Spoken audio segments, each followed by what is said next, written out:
Question 22. Find algebraically the set of values of x for which x squared minus 49 is greater than 0 and 5x squared minus 31x minus 72 is greater than 0. So firstly, we can note here that this is a difference of square, which means it can be written as x plus 7, x minus 7, which is greater than 0. Now, we have these two factors greater than 0. If we were solving these equal to 0, we would have the values of minus 7 and 7. What we need to do is decide how the inequality sign fits in here.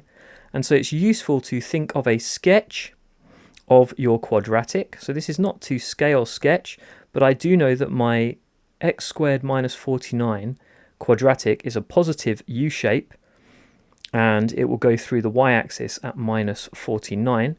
And I know now that it cuts the x-axis at minus 7 and 7.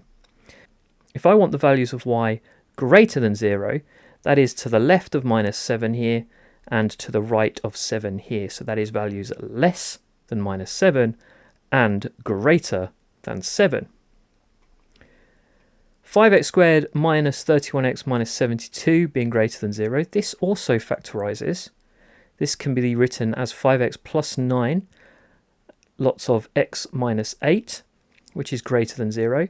Again, if we were to solve these factors equal to 0, we would have the values of minus 9/5 and 8. But I want to decide how my inequality sign is going to look. So a rough sketch again, the not to scale.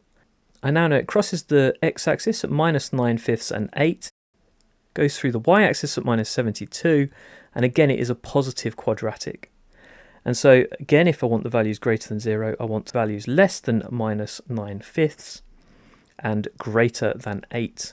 Now ultimately, my values need to satisfy both of these inequalities. And so looking at the lower bounds of minus 7 and minus 9/5, in order for it to be less than both of these, x must be less than minus 7, and in order to be greater than 7 and greater than 8, ultimately it must be greater than 8. And so my final answer for the set of values is that x is greater than 8 and less than minus 7.